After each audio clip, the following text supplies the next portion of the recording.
Alléluia. Et amin'ny vivany lehibe indray rasana vavimalala no erabanantsika amin'izao fotoana izao.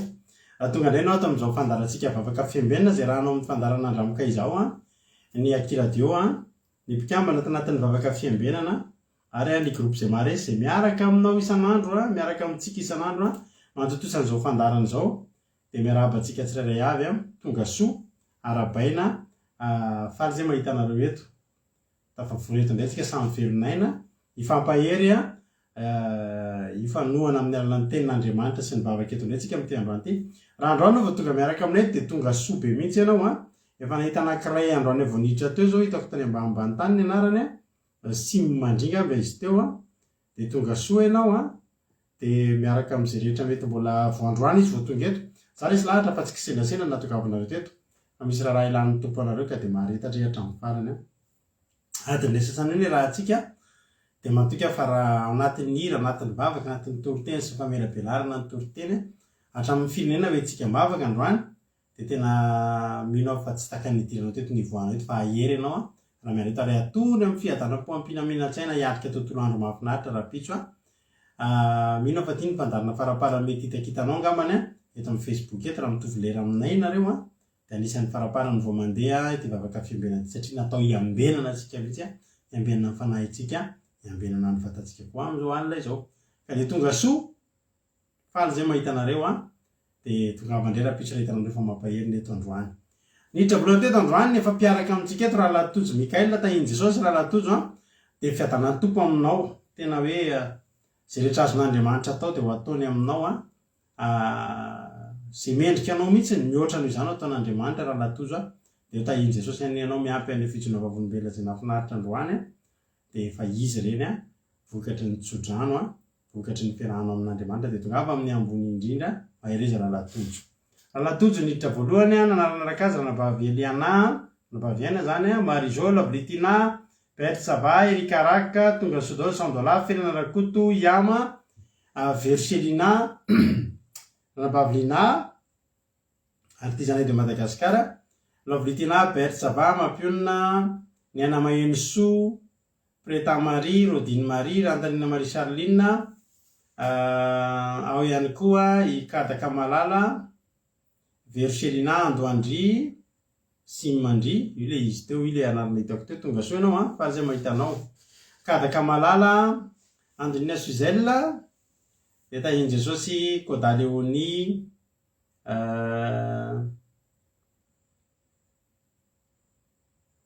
Zamina kamaradin'i Jesosy Razana Monika Jonatana tonga soa i Marizô efa niteneniko teo Rolianisha Kodanela Anjasika Patitsy makasitraka foana tamin'ny toriteny maro fa dia betsaka ny nahery daholo moa zany fa tsy betsaka dia tonga soa ihany koa Claude Aravelarso efa paketo zany Melissa Madasava efa paketo ihany koa bonsoir ianao dia tahiny Jesosy dia zay nareo ny voarabako teto androany misy mieritreritra ny sasany mety mbola ny amin'ny folo antsika voanomboka fa mba rehefa misy ny fotoana ahafahana manomboka aloha dia manomboka aloha kely kokoatry ny androany tsika dia maharetatra amin'ny farany ary dia tongotsika dia ametraka ny fotoana ampelantanan'Andriamanitra dia andaontsika hivavaka raha nabavitsika Berta ny vavaka fanombohana androany efa ny Koweït dia nitondra ny tenin'Andriamanitra raha nabavitsika Soameva avy eto Frantsa dia vavaka ao amin'ny firenena raha nabavy Erika avy eto Frantsa misy famotinana koa ity androany raha tsy diso dia andao alohantsika teo dia vavaka ametraka amin'ny fotoana eo ampelantanan'Andriamanitra dia tahiny Jesosy tena mety le atomboka aloha raha nabavy Linava nefa ndraindray tsy afaka manomboka aloha fa rehefa afaka manomboka aloha ihany tsika vao manomboka aloha satria mbola betsaka ny adidy aman'andraikitra ty Sandra Akonina Lantonirina tonga soa daholo ndao ary metsika andra nabavy Berta ny fitenenana metraka ny fotoana ampelantan'Andriamanitra hivavaka izy tahiny tompo raha nabavy Berta anao ny fitenenana. Halleluja tahiny Jesosy pastera menakavy dia tahiny Jesosy atsika rehetra ho antsika rehetra anie ny fahasoavan'ny tompo. Alleluia, amen. Iarany vafoka isika no mbohantsika ny fotoana amin'izao ankehitriny izao. Ry Andriamanitra renay izay any an-danitra ao, mbola faly misaotra anao izahay. Misaotra an'Andriamanitra noho ny fitantananao anay ny vimbinina ny tantaninao, na makivaky nandritra ny tontolo andro ny nahatratra izao fotoana takariva izay antsoany eny anaranao izao. Be ny ratsy izay nataonay Tompo Andriamanitra tsy nifanaraka tamin'ny sitraponao. Mifona eto anatrihanao izahay ka mamindrafo aminay. Tsy miafiny aminao Tompo Andriamanitra ny ahatongavanay amin'izao fotoam-bavaka izao. Andeha hitadianao izahay, amangetahetanao izahay, ary mila ny fanatrehanao satria ratsy eo ianao Jehovah Andriamanitra dia sasapoana izao fotoam-bavaka izao. Ary amin'izao ankehitriny izao dia mitondra mbafoka Jehovah Andriamanitra ny amin'ny fitaovana rehetrarehetra andesina manatanteraka izao fandaharana izao. Mangataka ny rano mahery, ny fanahy masinao, ny hery avy aminao, indrindrandrindra ny fanatrehanao izay mitoetra ao anatiny any amin'ny fotony izao fandaharana izao. Indrindra koa ny connexion tsirairay avy Jehovah Andriamanitra dia rakofony ranao. Manatrea feniny amin'izao fotoam-bavaka izao ianao Jehovah Andriamanitra fa mila anao izahay, mitady anao izahay, mangetahetana fantatry izahay. Eko Jehovah Andriamanitra ny tondra ny tenina masina, ny hamela belotra ny teninao dia matoky ny fanahy masina avy aminao. Ianao no hampahiratra ny masony izay handray ny amin'izany teninao izany, izay hitory ny teny filazany tsaranao dia ampahirato ny masony Jehovah Andriamanitra. Tendreny lelany Jehovah Andriamanitra, sokafo ny vavany afahana hanaposaka ny amin'izany teninao izany. Ary ho tahaka ny sabatra roa lela izay hitsatoka ao anatin'ny fony mpiaino tsirairay avy izany teninao masina androany izany. Mitenena eto anao Jehovah Andriamanitra fa mangetahetana ny mpanomponao. Eko Jehovah Andriamanitra ny fiderana izay asandatra eto anatrehanao ho fanandrafanay ny voninahitra ao. Ho fisaoranay anao ny amin'ny zavatra rehetra Tompo malala o. Tsy anay tsy anatranao, tsy anay tsy anome voninahitra ianao satria lehibe sy masina ianao. Ary eko ny vafoka ny firenena Tompo malala o dia ataonao tena hihainonao fantatra izany vafoka ho an'ny firenena izany. Hipakany amin'ny firenena Jehovah Andriamanitra ny vafoka izay asandatreto ary tena ho firenena hiavaka ny amin'ny firenena hafa izany firenena malagasy izany Jehovah Andriamanitra. Manatreha feny amin'izany Andriamanitra ny fanatrehanao. Izany vafoka izany dia raisiko hanjakao ho voninahitry ny anaranao masina. Misaotra reo, misaotra fanahy masina tsara indrindra o dia voninahitra ho anarery ihany. Halleluia, amen.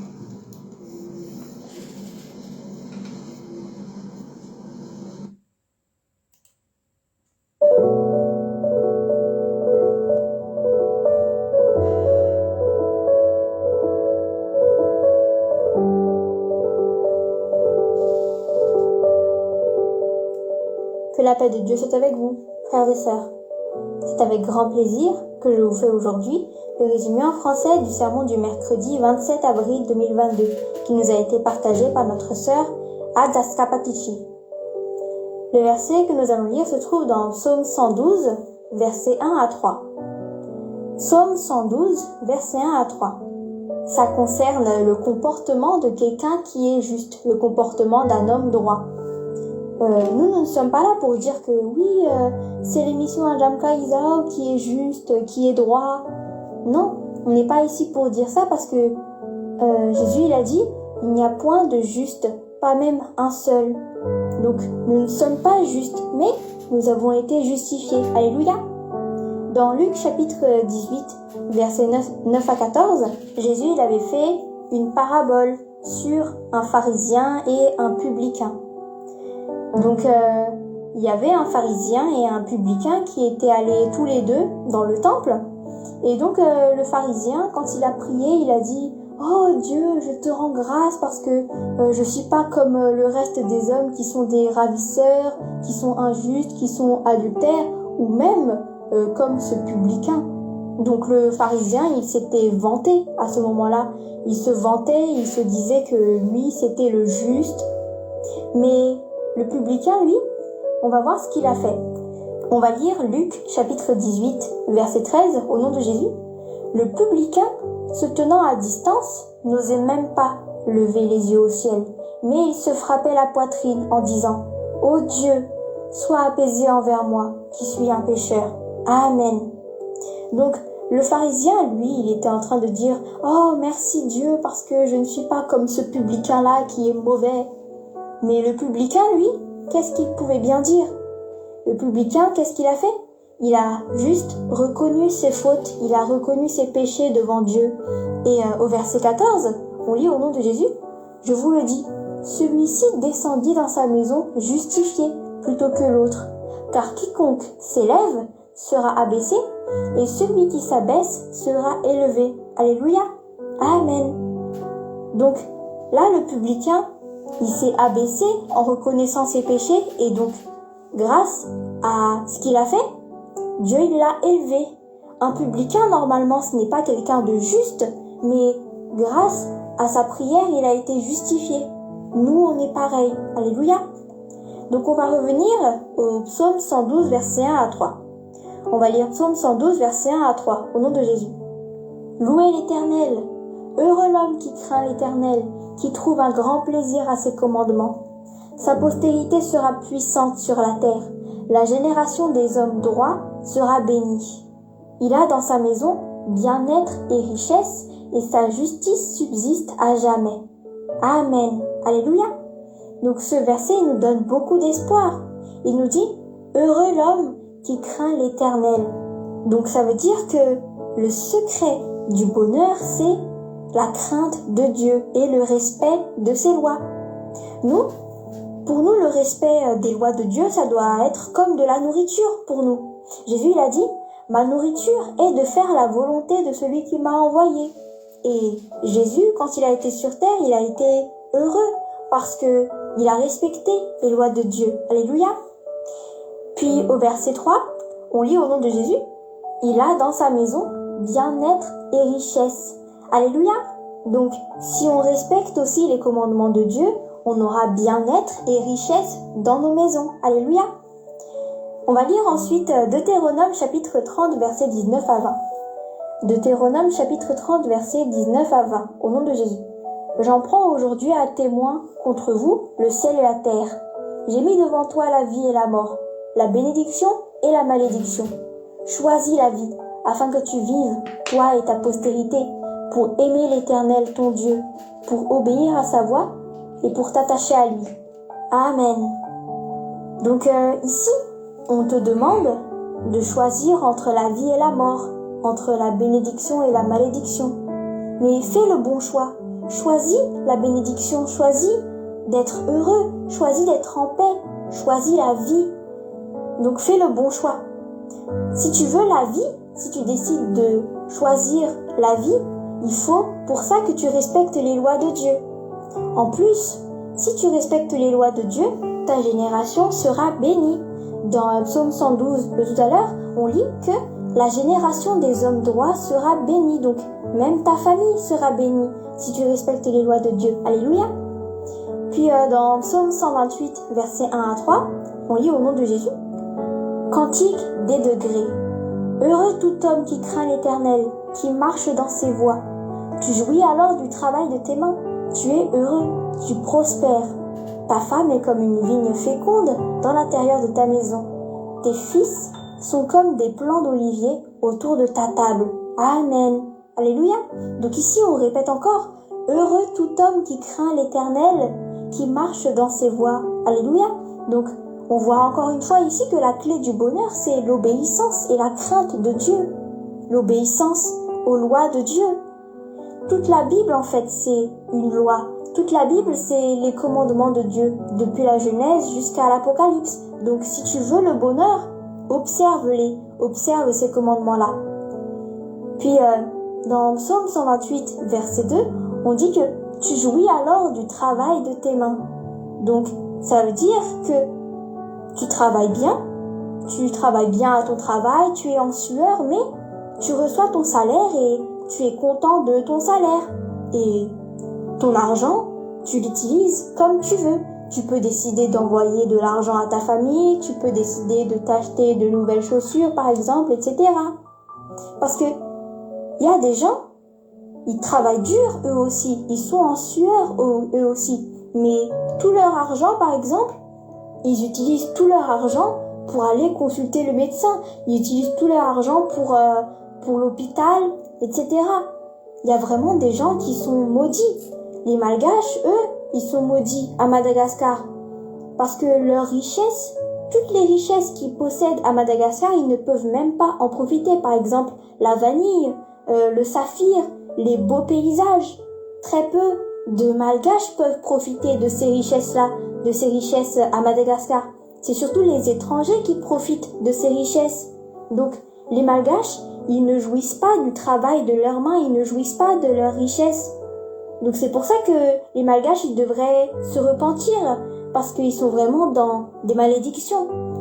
Toi, tu peux encore trouver le bonheur si toi tu décides d'obéir à la parole de Dieu. Tu peux jouir du travail de tes mains. Alléluia. Et tu peux obtenir des bénédictions en respectant les commandements de Dieu. Alléluia. Voilà pour le résumé en français du sermon du mercredi 27 avril 2022. Que Dieu vous garde et que Dieu vous bénisse.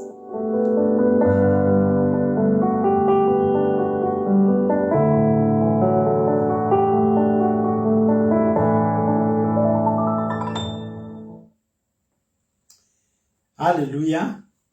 Isaorantsika an'Andriamanitra izany zavatra rehetrarehetra nitranga teto zany. Alléluia.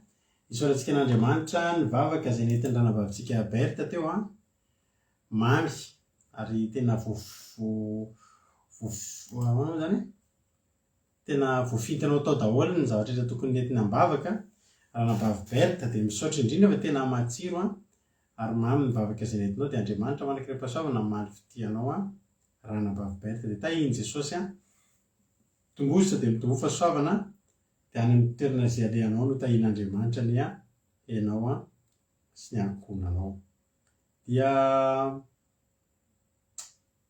tahaka izany koa fity misaotra betsaka amin'ny famotinana fa tena mahafinaritra be mihaino azy dia ho tahin'Andriamanitra ny hoe fity dia toy izy foana ny asan'Andriamanitra fa manam-potoana dia ataovy fa tsy foana sakoa ny fikelezanareo aina ao Kristy Jesosy. Rehefa avy mianatra izy dia manao devoir izy na manao famotinana aingana vao manao devoir dia seriny kely mihitsy izy ao amin'ny chambre-ny ao tena manao ny asana matoy izay tsy mahavita dia tena tsy mahavita izy izay. Dia isaorana ianao dia Jesosy hamaly fitianareo izay nandray anjara teo. Misaotra rehetra koa makairy azy ireo fa mampairy azy foana ny fampahirizana izay ataonareo dia tahin'i Jesosy. Tiana Rakoto Arzaka, Jonathan, Soameva, Maman Valtina, izay mbola tsy voaravaka ihany ny arabaiko Fabiola Zanakandapa, Naël, Herbetina, elaela tsy hita teto i Herbetina zany tahin'i Jesosy tonga soa. Kadaka efa narabaiko teo Kotanela, tahin'i Jesosy. Izay kama mbola tsy voaravako teo tao anaty haingo dia Andrina Solo tonga soa. Fahombiazana fitahiana ihany koa tahin'i Jesosy dia Claude Arabelarsoa efa narabaina teo.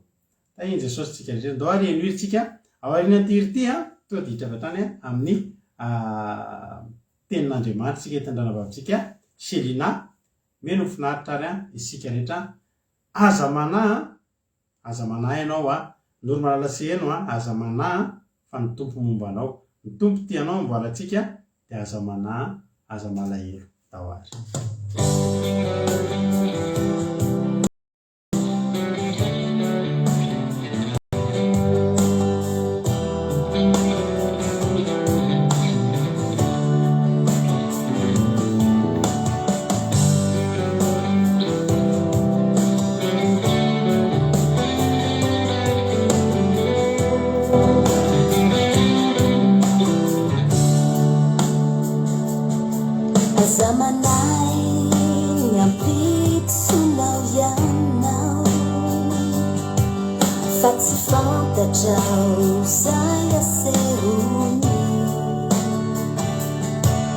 Kanilani tan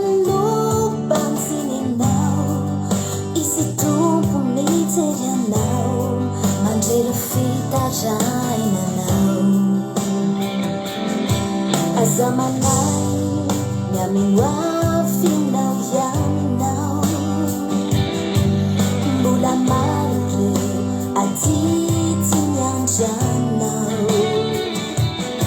Reo fikasana sy reo nofy anatsinao, tana mafiasa manay, Kristy miai ny vavakao.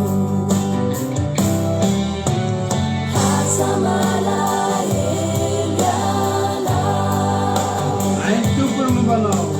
hai ny tompony mombanao. Ny finonano mavonjy anao, metesy asany aminao, fagagana zay ny atao.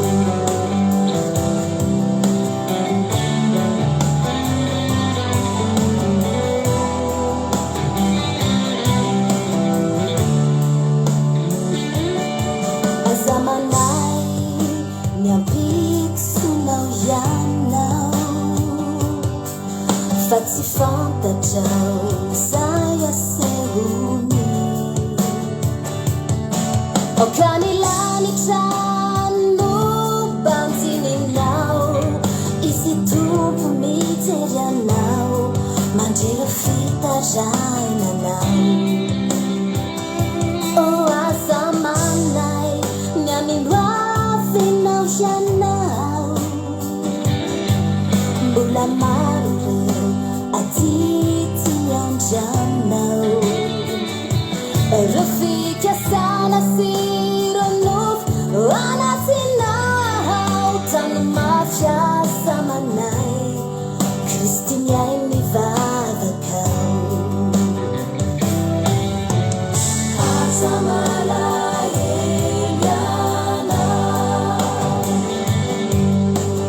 hai ny tompony mombanao. Ny finonano mavonjy anao, metesy asany aminao, fagagana zay ny atao. Aza malahelo anao, hai ny tompony mombanao. Ny finonano mavonjy anao, metesy asany aminao, fagagana zay ny atao. Ny finonano mavonjy anao, metesy asany aminao, fagagana zay ny atao.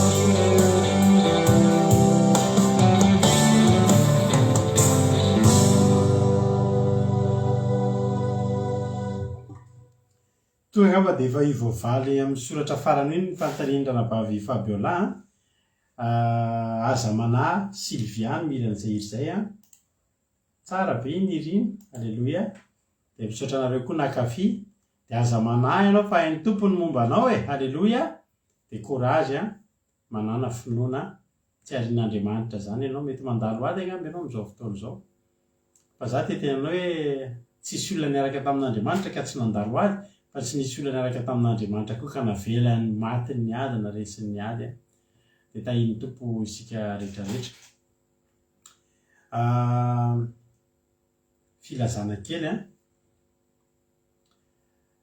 raha ohatra misy azonareo atao a, rakizy groupe izay maharesy indrindrindrina ny antefan'ity teny ity, dia miezana reo takany tamin'ny Pasika, miezana izay ahatongavanareo a amin'ny Pentecoste. Fa dia zava-dehibe ny zavatra ho ataontsika, ny fankalazantsika amin'ny Pentecoste dia tena zava-dehibe ary tena hiandrandra fanatrehan'ny fanamasina betsika amin'io. Afaka tonga nareo ny zoma dia miara manao vavaka fiambenana antsika ny alina, ny sabata tsika miara mitandrina sabata ny lahady tsika halleloia tena anao akalaza pentecoste sika de za de tena miandrandra mihitsy hoe raha zao sika rehetrarehetra de efa manamasy tena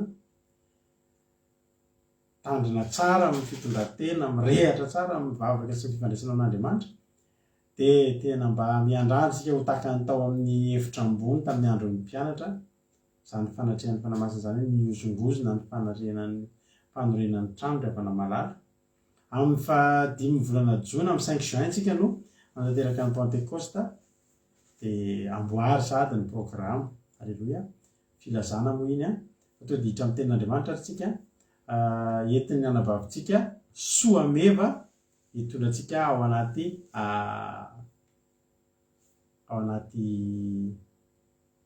tenin'Andriamanitra amin'ity androany ity de mianofinahitra tsika rehetra ao anatin'ny zany toriteny zany de mianofinahitra de ireo avy eo averina eto mamelabelatra ny tenin'Andriamanitra izay hoentin'ny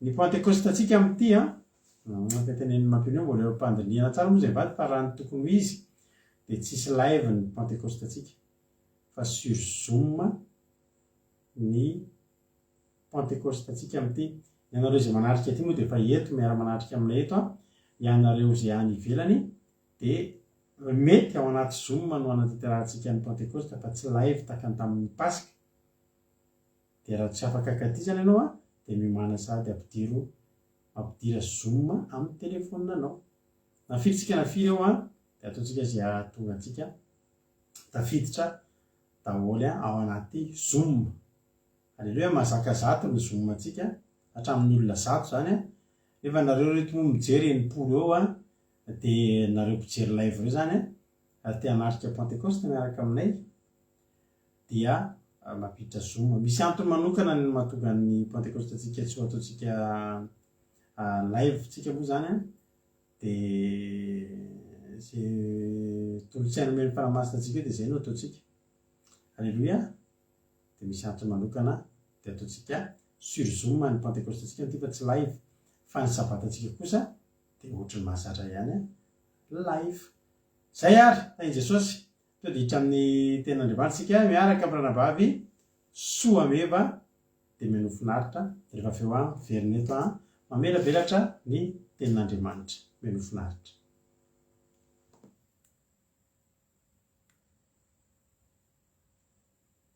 tahiny tompantsika rehetra tahiny tompo pastera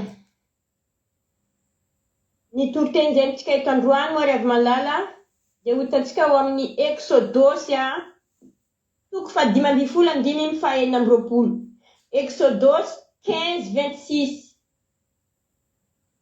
amin'ny anaran'i Jesosy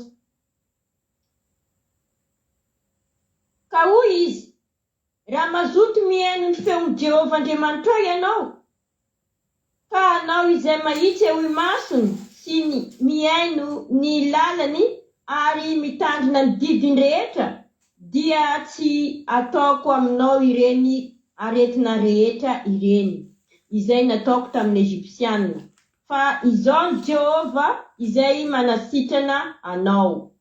Amen. Ny soramandro moa ry havana ny fihirana nataon'ny Mosesy sy ny zanak'Israely rehefa tafita ny ranomasina mena izy. Amen. Ny inona moa ry hava-malala ny hafatra tena ambaran'ny Andriamanitra eto androany amintsika dia ny hafatra moa momba ny fanasitranana. Ry hava-malala, tia nasitrana izay marary eo amin'ny fiainanao Jehova. Tia nasitrana izy ry hava-malala. Tsy hoe niteneniko eto moa, tsy hoe ka anasitrana ara-batana, hoe marary ara-batana fotsiny anao, fa koa mety marary ara-panahy, marary fiainana, amin'ny fiainana ry hava-malala. Fa tsy voatery hoe ara-baky teny hoe marary fotsiny, fa ny fiainantsika io mba mety marary koa ry hava-malala. ry hava-malala, ity ny hafatra izay nomen'Andriamanitra antsika eto androany ity ry hava-malala, dia mba ampitaiko amintsika, mba ho tonga ho fanafody amintsika tsirairay avy, satria mba teo koa moa ny tenako narary zay hoe tenen'ny dokotera fa tsy sitrana tsony dia narary dia nanaraka ny Jesosy nanaraka dian'i Jesosy Kristy dia sitrana zandroany ry hava-malala. Za mitory-teny zao dia tao anatiny ny sitrany Jesosy Kristy, satria efa niteny ny hoe dokotera rehetra fa tsy misy fanafody intsony, nefa kosa nanatina nanome fiainako an'i Jesosy Kristy tompo mpamonjy dia sitrana soamatsara amin'izao tsika miteny zao. Ka izao ry hava-malala mba ampita amintsika tsirairay avy koa za hoe ny tenin'Andriamanitra sy manaraka lalan'Andriamanitra ny didiny dia manasitrana ry hava-malala. Izany nijoroako eto nitondrako ity toriteny ity, satria mba efa sitrana n'izany koa zaho teo amin'ny fiainako. Mety marary anao zao anatina aretina aman-taona maro ry havana, narary koa za tanatiny taona maro ry havana, ny totototo tsisy toerana tsy nalea, nandeha via, mandeha avanana, mitady fanasitranana, mitady solution, efa nandany vola mankarena kanefa tsy nahita fanasitranana mihitsy ry havana. Ka hoy za eto aminao androany ry havana, reso ny tenin'Andriamanitra izay nivakitsika teo tamin'ny Exodosy 15:26 ry hava-malala. Mety tsy mararabaky tenanao za ry havana, tsy mararabatana anao, fa tiako ny anambara eto ny fiainana mihitsy no mety marary koa, mety ny ara-panahy mihitsy aza no mety marary. Dia hoy za eto aminao ry hava-malala, reso ny tenin'Andriamanitra fa hitondra fanasitranana ho anao, misy hafatra tenin'Andriamanitra ho tanteraka aminao ry havana. Raha mazoto anao meno ny tenin'i Jehovah Andriamanitra ao, ka anao izay mahitsy eo imasony sy miainy lalany ary mitandrina ny didiny rehetra dia tsisy ataoko aminao ireny aretina rehetra ireny izy izay nataony tamin'ny Egyptianina ry hava-malala. Fa izao Jehovah Andriamanitra manasitrana anao izy ry hava-malala. Jehovah mampisehy indraindray amin'ny olona anatina aretina, fantany mihitsy aza fa hoe Jehovah nandefa ilay aretina, satria efa tsy sitrapanafody, tsy sitrana amin'izay tanalea, ka mitady anao izy ry hava-malala. Andriamanitra mihitsy no manatanteraka aretina ao anatin'ny olona, satria misy zavatra izay mety tsy araka ny sitrapon'Andriamanitra, mety tsy ankasitan'Andriamanitra ataon'le olona iny, mety ao anatina le olona ao anatina aretina iny zany tsy araka sitrapon'Andriamanitra ny zavatra ataony. Ao tsy sitrapanafody mihitsy ry hava-malala. Mety ny tenin'Andriamanitra zao ny manasitrana anao ry havana, manasitrana isika eto ry havana. Mety tediavin'Andriamanitra aminao izany manantona azy, mihaino ny teniny, satria izy no nandefa aretina io ry havana. Mandinia fa rehefa nitay, mandeha dokotera, mandeha nandany vola eran-tany, mandeha anavisy avana anao ry havana ka mbola tsy sitrana, dia ny farany zany ry hava-malala manantona n'Andriamanitra. Ary raha tsy manantona n'Andriamanitra anao, satria Andriamanitra nanome io aretina io, nandefa io aretina io, mazava ho azy fa izy koa manasitrana io aretina io ry hava-malala.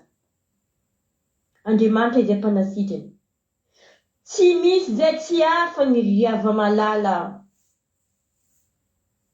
Tsy misy izay manafaka io aretina io, tsy misy izay manasitrana io raha tsy Andriamanitra irery ihany. Mety ny fiainanao io no marary, dia io za eto ry havana, tian'Andriamanitra amin'izay ianao mba hibebaka, hiala fanao ratsy, tian'Andriamanitra anao hiala amin'ny ratsy, hiala amin'ny lalan-diso, raha mazoto anao mihaino ny tenin'i Jehovah Andriamanitra ry hava-malala. rehefa malala. Aza mba mivilivily amin'anganangano. Mety anatin'izany isika izao. Anao izao sy anao. Satria hatramin'izay mihevitra hoe ilaina ny mandeha miaraka amin'ny sitrapon'Andriamanitra. Fa rehefa mivavaka isika maro moa mihevitra hoe aza rehefa mivavaka rehefa mahay mihira, rehefa mandeha miangona, rehefa manao asa soa dia efa tsy mila inona tsony. Mety zany ny fihevitsika ry havana. Tsy miraharaha hoe tenin'Andriamanitra tsika, tsy miraharaha didin'Andriamanitra ry havana. Tsy zava-baovao ety ambonin'ny tany, tsy zava-baovao ety ambonin'ny masoandro, fa ny taloha ihany no iverina ry havana. Tsy tia mihaino fiain'Andriamanitra isika olombelona, fa mihaino indraindray aza mihaino tenony maty mihitsy. Ozy izy indray hoe manao hoe hatramin'ny andron'ny razanareo dia efa niala tamin'ny didiko ianareo. Misy ny tenin'Andriamanitra ao anaty Baiboly manao an'izany. Ry hava-malala. Mangavanao androany ry hava-malala. Efa firy-taona anao zao ny marary. Efa firy-taona anao zao ny mihaino tenin'Andriamanitra. Nefa mbola tsy sitrana anao. Nefa mbola tsy manana fitsaharana anao. Hitanao fa ny tenin'Andriamanitra dia velona sy mahery ny tenin'Andriamanitra ry hava-malala. Maranitra noho ny sabatra roa lela. Tsy tianao ny tenin'Andriamanitra iny satria marary loatra ziny. Tsy tianao ny tenin'Andriamanitra iny satria mampangididy sofinao iny. Nefa ry hava-malala, iny ientin'ny Andriamanitra amonjena anao. Io teny alefan'Andriamanitra io indraindray manafotoana antsika ry havana. Nefa io tenin'Andriamanitra miboarina ao anatinao. Io tenin'Andriamanitra esorina aminao androany le marary amin'ny teny iny. Androany zao milaza aminao ry havana. Aza minia manampitsofina intsony. Fa mila mihaino ny feon'Andriamanitra tsika ry hava-malala. Marary foana anao raha tsy mihaino n'Andriamanitra. Tsy hisy fahasalamana anao raha tsy mihaino n'Andriamanitra. Simba ny fahasalamanao ry havana. Tsy mahita fahasambarana anao, tsy mahita fitsaharana anao ry hava-malala. Fa enganeka itenin'Andriamanitra. Fa tenin'Andriamanitra dia velona sy mahery ry hava-malala. Fa raha mihaino ny feon'Andriamanitra anao ry havana dia esorina aminao ny zavatra mahahora anao rehetra, ny zavatra mamparara anao rehetra. Aza mandinika fa olombelona nanao ny Baiboly ry havana. Eny olombelona nanao ny Baiboly fa ny hevitra dia hevitr'Andriamanitra ao anatin'ny Baiboly. Aza miavoavina ry hava-malala. Fa tsisy hamonjy anao afa-tsy amin'i Jesosy Kristy Tompo Andriamanitra velona. Mitady fanasitrana anao ry havana. Midira ao anatin'ny sabata. Ao anatin'ny tenin'Andriamanitra eto isan'andro. Tsy alam-bola, tsy misy rakitra. Izany ny tadiavin'Andriamanitra amintsika. Amin'ny fampianarana tsy misy kilema eto ry hava-malala. Ka ozy aminao hoe andramoka zao fa tsara Jehova. Dia mikasitrika ny Jehova Andriamanitra ray malala tompony sabata ho. Misaotra Jesosy Kristy Tompo. Alleluia. Amen. Alleluia. Mankasitraka indrindra indrindra ny ranabavitsika. Soa meva isika tao anatin'izay toroteny tena mamy, tena mahafinaritra kosa ilay izy aloha. Miaraka amin'ny fijona vavolombelona. Manetanetana tsara fa misaotra ranabavy soa meva.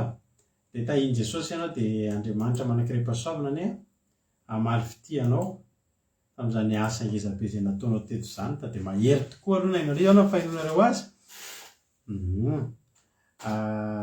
Androany ka izao fa tsy misy rakitra eto izy ranabavy mamitsy. Tsisy eto ka. Tsisy eto. Ny fahatongavanao no rakitra eto mitondra ny fonao madio sy tian'Andriamanitra. Alleluia. Dia tongava amin'ny ambony indrindra ranabavy soa meva dia Jesosy hamaly fitianao fa tena nampahery ny toriteny. Za hoe manataka mesazy anao ihany ny tenanao hoe tena mahafinaritra. Fa dia mahereza dia tahian Jesosy. Alleluia.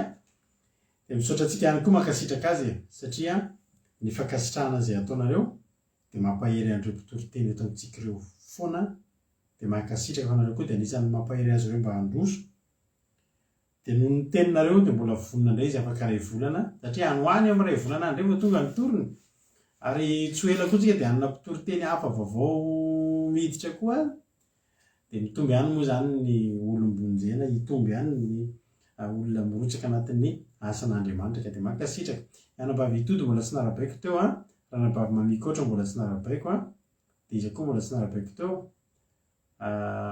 mbola antsika efa narabaiko kadaka koa efa narabaiko Olgaran'Orso Tahin Jesosy Aimé Manambotso reo mbola ohatrany tsy tadidiko hoe narabaiko teo tonga soanareo Exodosy 5:10 andininy 4:20 no nivakindra nabavy Soameva fa za kosa ho vakiko manomboka amin'ny andininy 2:20 io ka hatramin'ny 4:20 no amila belarantsika le tenin'Andriamanitra. Ny soramanty ny nandehanany zanak'Israely tany amin'ny efitra sora sy ny nitombiny tao amara.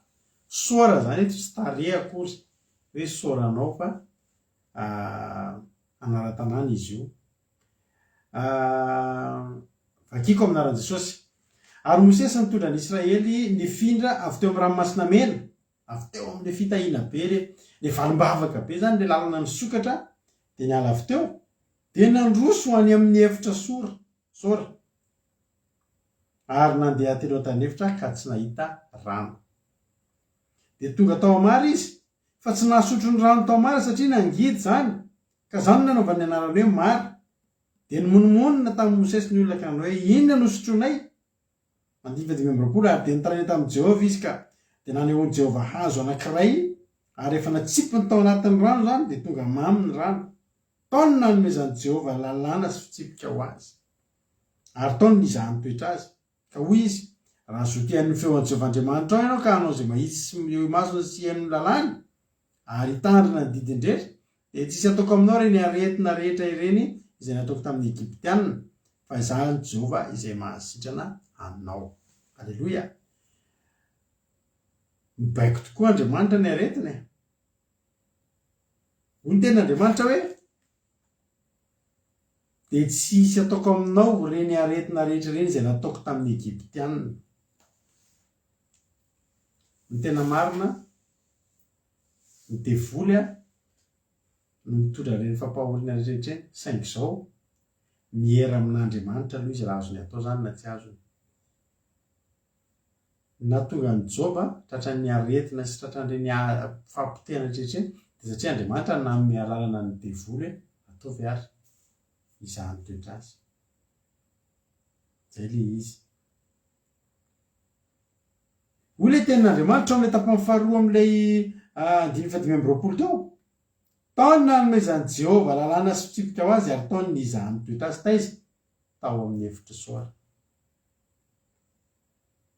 Zany hoe voavy nivoaka tao amin'ny ranomasina mena voanomboka tantaram-pitiavana anomboka hiara-dalana amin'izay Andriamanitra sy ny zanak'Israely de vao mivoaka ny ranomasina mena aloha de tany efitra vao nisokatra ny lalana de ohatran'ny tany efitra aloha. Ny dikan'izany hoe sora zany de tsy tareo fa ny dikan'izany de manda, fefy, tamboho, rindribe, vala. Fefy, manda, vala, fefy, manda. Zay ny dikan'ny atao hoe sora. Zany hoe zao ny zavatra mahafinaritra. Tany efitra ty fa tany efitra voafefy. Halleluia. Zany hoe tany efitra efa vita titre sy borne misy tompony. Halleluia. Zay ny atao hoe sora manda. Zay nalefan'Andriamanitra amin'ny tany efitra zany ny zanak'Israely. Kivy ny zanak'Israely tao tany efitra fa ny saingy tsy fantany tany efitra efa voafefy, tany efitra misy manda. Ao anaty manda zany ianao nefa ao anaty tany efitra. Tadeo misy tany efitra tsy misy manda ary tokony misaotra an'Andriamanitra ny zanak'Israely fa na dia tany efitra aza, tany efitra manda, efitra saora, hoe tany efitra efa misy fefy. Dia tonga tao Amary izy, ka le anaran-tanàna Mary io mbola tsisy anarany aloha io, fa ny tena marina nisy rano tao, nisy rano. Dia faly be zany ny olona hoe satria 3 andro zareo tsy nahita rano. Manina koa zao ozy ny olona Andriamanitra raha tsy mampifilafila ohatr'izany. 3 andro tsy mahita rano, dia efa amin'ilay fotoana tiavanao tena hisotro rano be mihitsy, dia nisy rano. Fa onona hoy tena Andriamanitra, dia tonga tao Mary izy fa tsy nahasotro ny rano tao Mary satria nangidy. Ohatrany mangidy izy rehefa ninona mangidy, zay mpisotro mangidy taloha, entina amin'ny soa kely ireny, entina amin'ny siny. Dia tsy fantatra moa dia tenen'ny olona hoe mampasalama, dia tsy fantatra hoe na rano na inona ilay mangidy fa dia sotroina. Ngivona mihitsy misotro mangidy. Ka mangidy ohatr'ireny mihitsy ny rano tao Amary, ka nahatonga ny zanak'Israely niteny hoe ohatry ny aferin-tany, tamina mbola kely koa nisotro aferin-tany. Anisan'ny zavatra tena tsy tiako izay teo amin'ny fiainako ny aferin-tany indry na elona. Dia nasina nisotro aferin-tany fa tsy salama dia ny fenoko siramamy, fa mangidy ihany izy. Fa ohatr'ireny zany ny tsiron'ny rano, ka izy any havita hisotro an'izany na dia mangetaheta azy.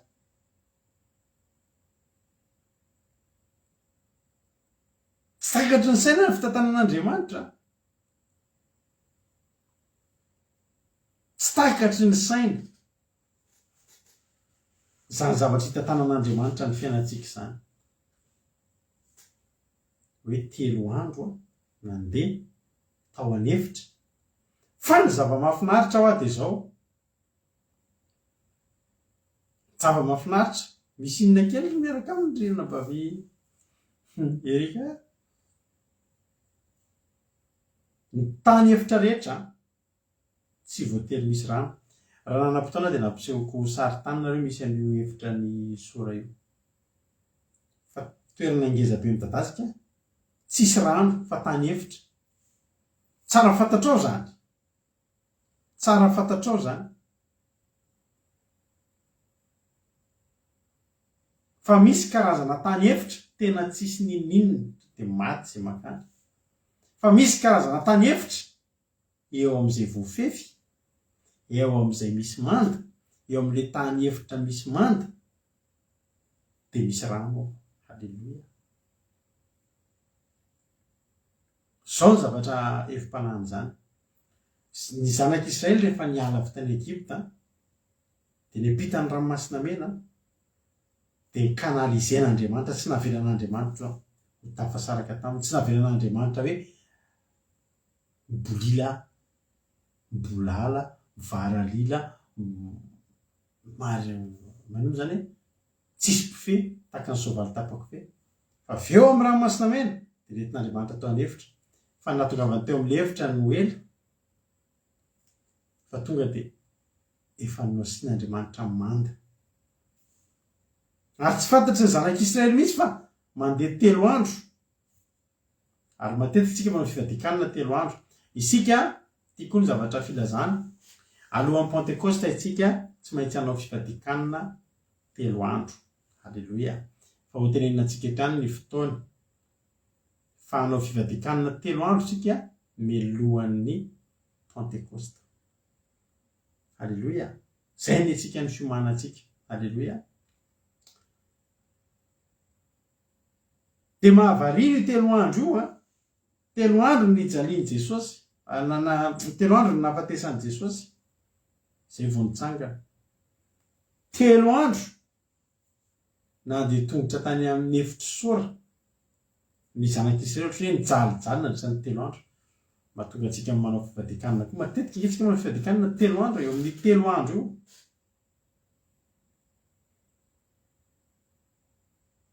Nahita rano amin'izay. Saingy indrisy rano mangidy. de nitarainany zany inona no sotroana fa ty mangidy de nitaraina tamin'Andriamanitro vonjeo fa tena mangetahety tena te hisotro e io tena Andriamanitra ary de nanehoany Jehova hazo zany hoe nomeny Jehova nasiany Jehova hazo teo nanehoany nasiana hazo de iny hazo iny natsipika ao anatin'le rano de tonga mamy ny rano mahavariana Andriamanitra fa za teteny aminao mahavariana amin'ny teny meno an'izany fa isika rehetrarehetra tsy hoe fa miaina an'izany tsika rehetra saingy mety mbola tsy tsapanao fa isika de miaina ny zavatra niainan'ny zanak'Israely io rehefa tao anatin'ny ady isika tao anatin'ny olana tao anatin'ny fatotra de andevony Egyptianina andevony Farao tamin'ity foanasikara fisotro toka fanamanambady toetra ratsy isan-karazany fatotra matory ianao amin'ny alina de kendakendainy devoly fahasalamanao tena andevony Egypte tena hoe tena nandevoziny Egyptianina tena hoe manana tena fahasalamana tena ratsy misy amintsika tokeravana tena olona adala aza niditra teto misy olona teto tena nandalo teto efa kidaladala zany hoe ny sainy mihitsy no feheziny Egyptianina izy moa ny Egyptianina ny devoly de zava-mahafinaritra napitain'Andriamanitra ny ranomasina mena isika iny tsika re nandalo délivrance iny tsika re nandalo délivrance de nafahana tamin'ny zavatra zay namatotra atsika de jerena am'izay vita délivrance tsika nanomboka hivavaka tsika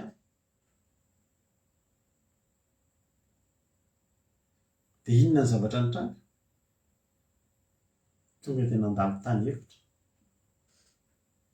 ohatry ny nangingina zany ny fiainanao ohatry ny enao rery voaingana nisy olana napahirezina teta enao aza kivy amin'ny fotoana ianao manomboka mivavaka ka hitrarana amin'ny fivavahana de tadidio fa hiala aminao tsikelikely ny olona anomboka andalo tany hevitra ianao ohatry ny enao rery ary mandeha ianao mandeha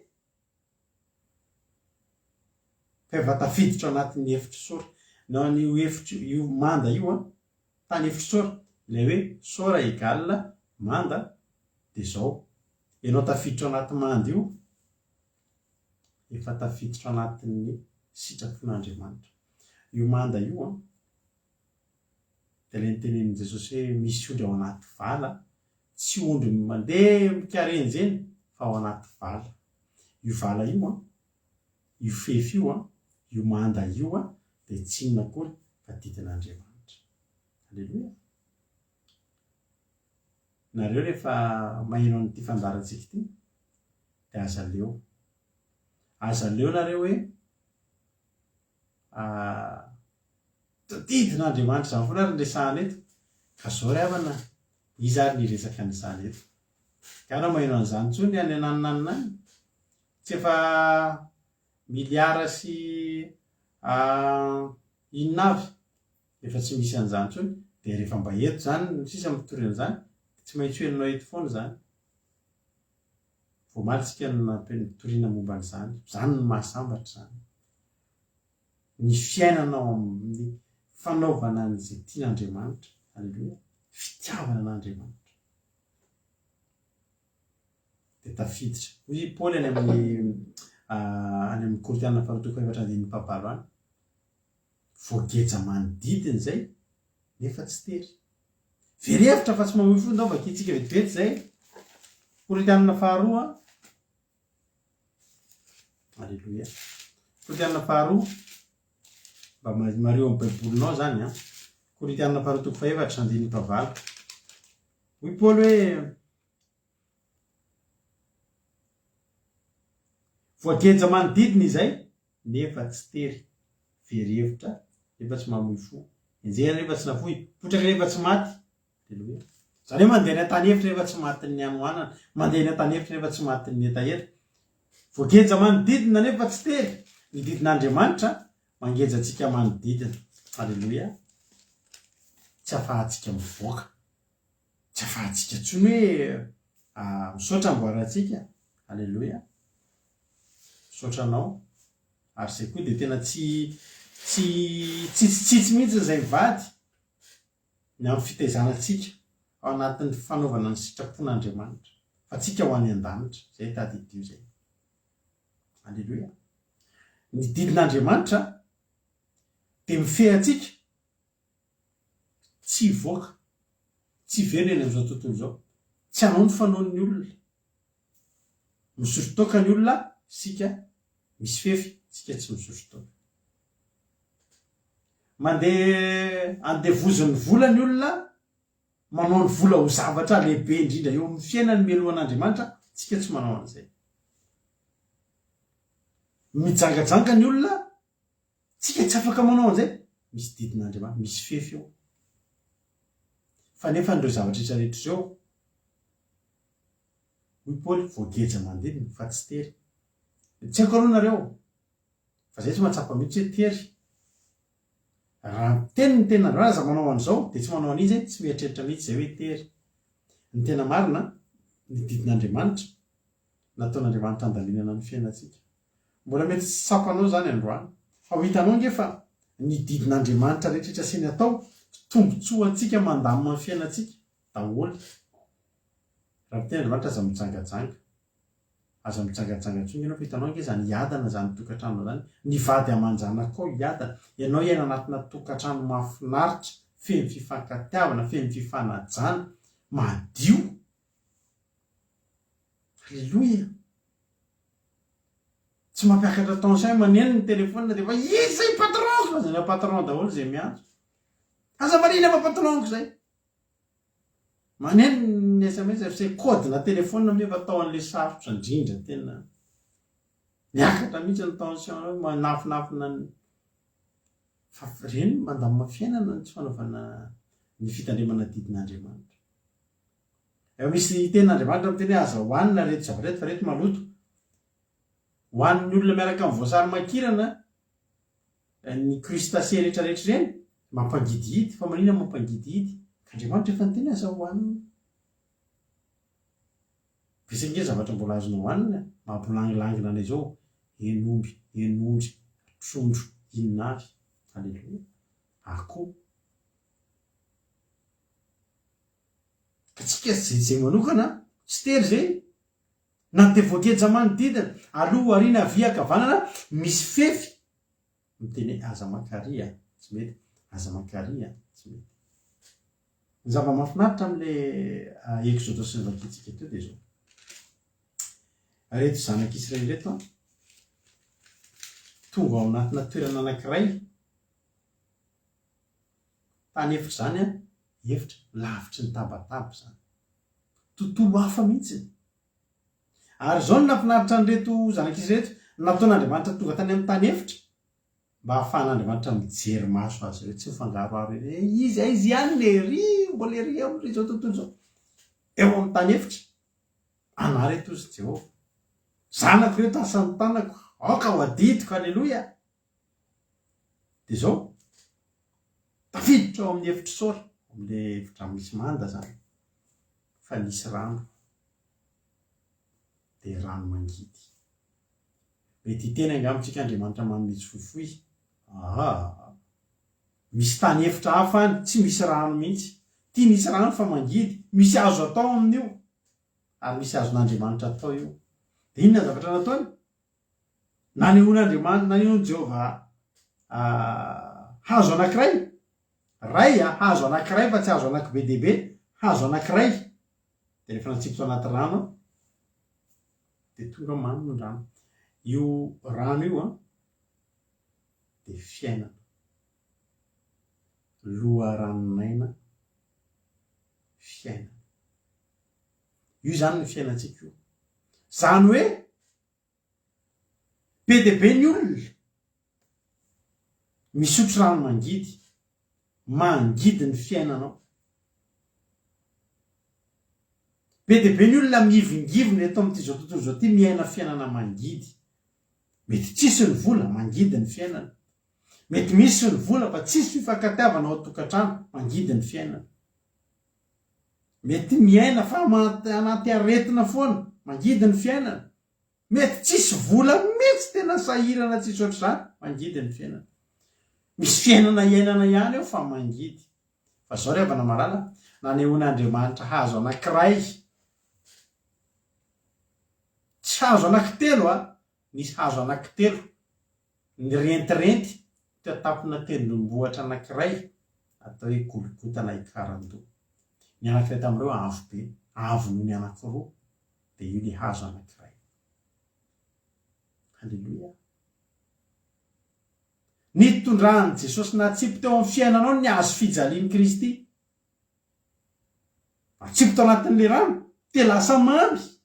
Natonga ny fiainantsika lasa mamy satria tsika nandray an' Jesosy. Halleluia. Satria tsika nandray an'le hazo, nanipazan'Andriamanitra an'le hazo anankiray teo amin'io fiainantsika io. Mahatonga anao mbola tsy mety mamy ny fiainanao, mbola tsy mety sambatra, mbola tsy niraisinao ny fahatongavan'i Jesosy. Hoy ten'Andriamanitra amin'ny Hebreo, dika maky ten'Andriamanitra sika. Hebreo 12 andininy faharoa.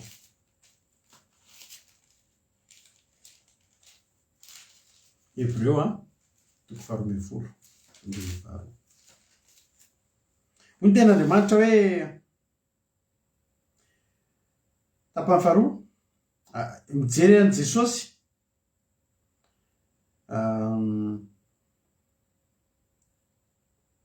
zavakiko hatramin'ny andininy voalohany. Hebreo 12 andininy fahavoloany.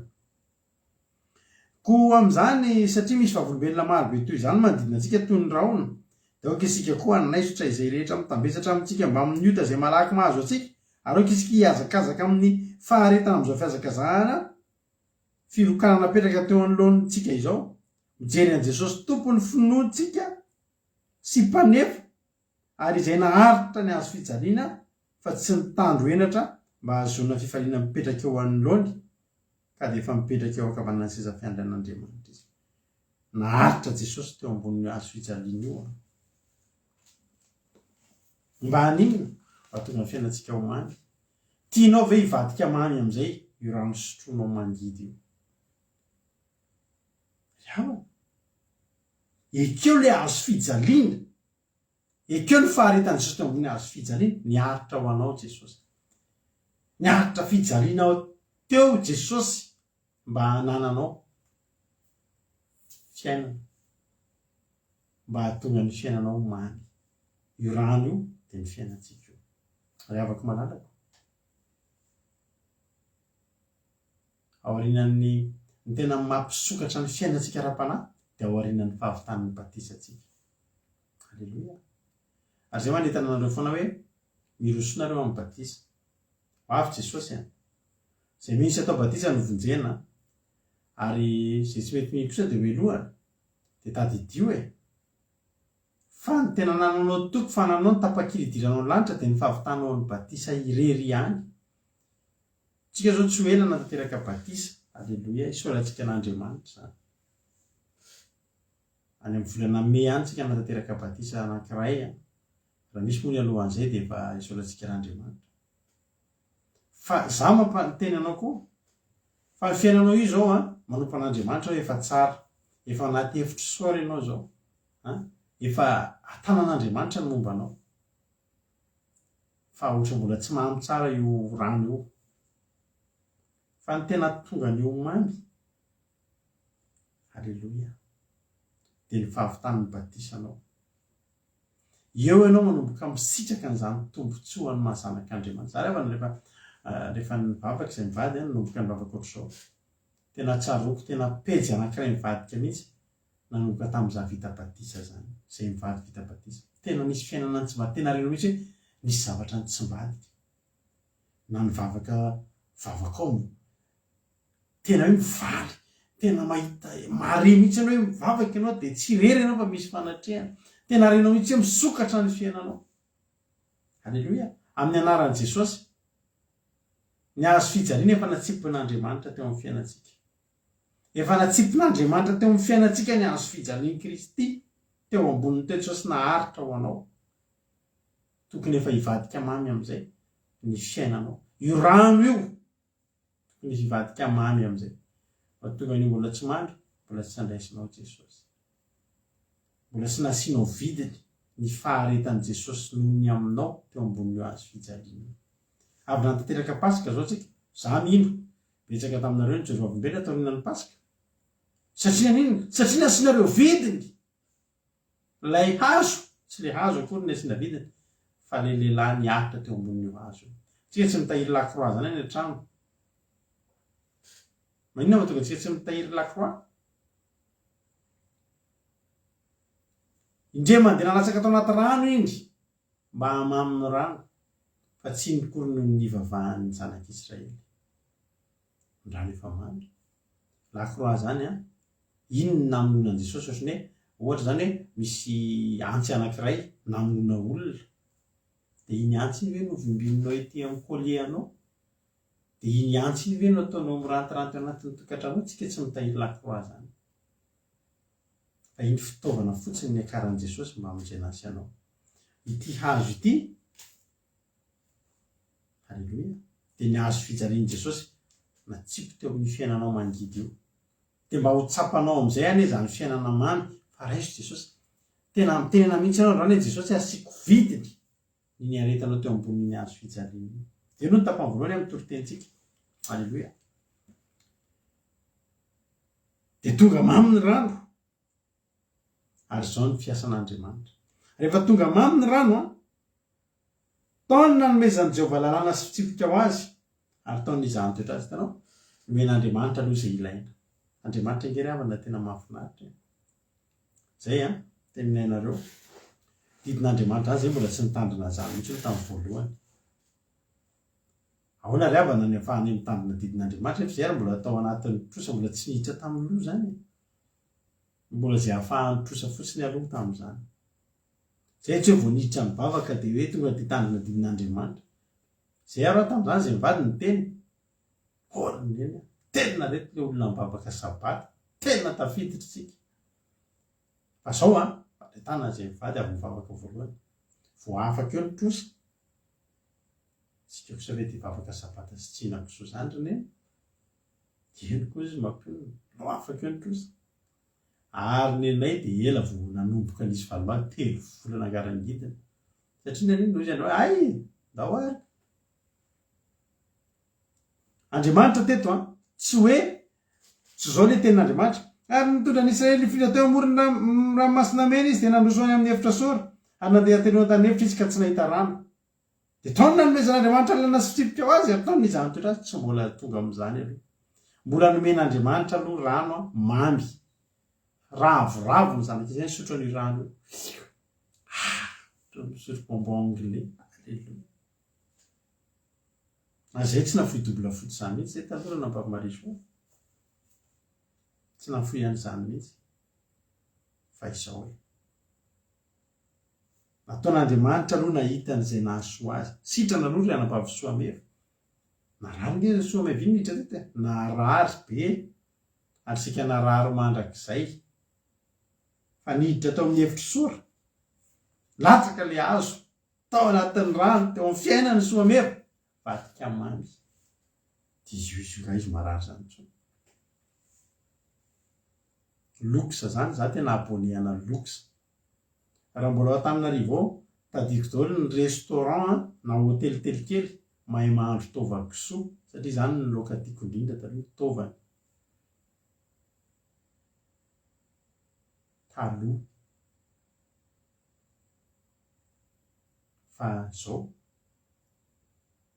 lasa mamy am'izay le rano nanao nahita tsirony amin'ny fiarahana amin'Andriamanitra satria normal be logika mahita tsirony amin'ny fiarahana amin'Andriamanitra zay hoe andry rano mangidy ve Andriamanitra de nanomenao hazo fotsiny zay de lasa mamy tena tianay ianao Jehova atsika maty zay any tena misaotra Jehova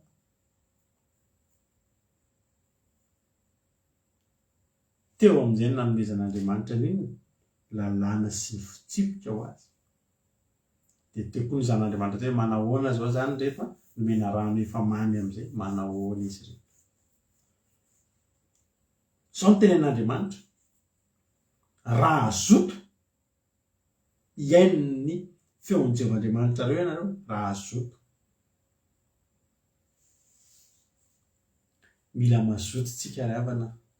Za misaotra an'Andriamanitra fa nareo reo mazoto.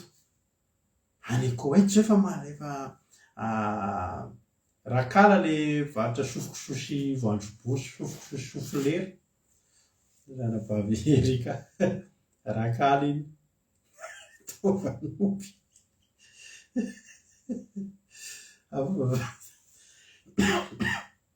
afa be mena le tovanombony ranabavy Suzelle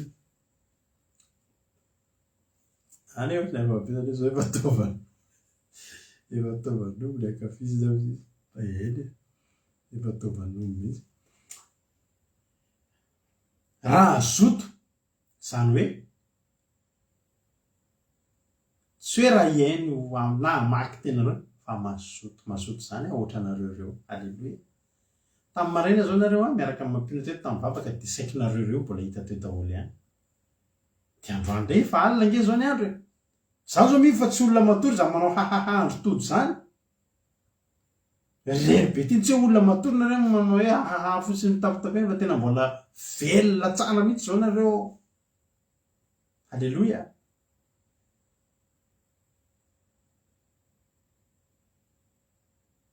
Mazoto nareo soran'Andriamanitra. Sorany an'Andriamanitra. Hoy tena hoe raha azoto iain'ny feon'ny Jehovandriamanitra reo ka anao zay mahitsy eo masony sy iain'ny lalàny ary hitandrina ny didiny rehetra mba iza daholo ary mpanompon'Andriamanitra mitarika ny olona tsy hitandrina didin'Andriamanitra. Andriamanitra kerevana tsy niteny mihitsy aza tandremana tsony ny didy ozy ny olona zay zao fitiavana an'Andriamanitra ambanin'ny fahasoavany zay efa tian'Andriamanitra tsy mino mitandrina didy. Tian'Andriamanitra zany dia tsy hitandrina didy tsony.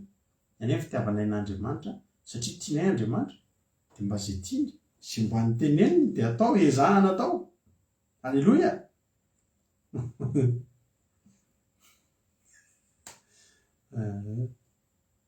Alleluia. Raha mazoto ianareo iain'ny feon'ny Jehovandriamanitra ka anao zay mahitsy iain'ny tilany ary hitandrina ny didiny rehetra de tsy hisy ataoko aminareo ny aretina rehetra ireny zay nataoko tamin'ny Egyptianina. Ny Egyptianina dia nomena nandefasan'Andriamanitra aretina be dia be. So dia venareo fa vai ihany nahazo ny Egyptianina. Tsy vai ihany nahazo ny Egyptianina. Deutéronome toko 20 ngeva kitsika. Deutéronome toko 20 ka ny andininy fa 17. Hoy tena Andriamanitra, ameliny Jehovah anao ny vainy Egypta sy ny tomboka sy ny atina sy ny azaka izay tsy azo mpanafody. Ary ameliny Jehovah anao koa ny fahadarana sy ny fanjavana ary ny fahavelezan-kevitra. Ireo dia nahazo ny Egyptianina daholo. Inona moa zany hoe ianao zany raha ohatra ianao miain'ny feon'ny Jehovah mitandrina ny didin'Andriamanitra rehetrarehetra dia tsisy azo anao. Inona moa zany hoe vai zany dia taka nahazo andro Jôba, taka nahazo ny Egyptianina. Izany dia efa voa amin'ny vai. Zahay rehefa tsy nihinana zava-badiana intsony raha voalohany ny afantarana hoe mihinana zava-badiana ohatra mandeha restaurant dia efa manafatra le olona ao amin'ny restaurant hoe zay tsy mihina kisoa tsy mihina crevette ohatra zao zany mahatonga ny tsy misakafo any amin'ny sinoa intsony. Fa sinoa zay fa tsisy fa tena ny afantarana hoe misy afaka ray andro ny ampitson'iny mivoaka vai zay menaka avy fa mihina zava-badiana. Dia tena le olona tsisy dia fantatra hoe misy. Dia vai tena maharary. Misy fotoantsika misy vai anankiray fotsiny maharary. Fa ny Egyptianina tamin'izany rakotry ny vai. Matetika eny amin'ny lohalika ny tena siny io tamin'izany. Vai. Ameliny Jehovah anao ny vainy Egypta sy ny tomboka. Inona zany tomboka zay malala? Izy izay malala zany inona dika zany tomboka zany ho an'izay malala. Meko fotoana kely nareo amalina hoe inona izany tomboka izany. Sy ny hatina ary ny azaka. Izy atao malala ny dikan'ireo aretin'ireo. de somary jaune évoluant ny dikan'izany tomboka zany de hémorroïde ary ny hatina de lagaly izy nefa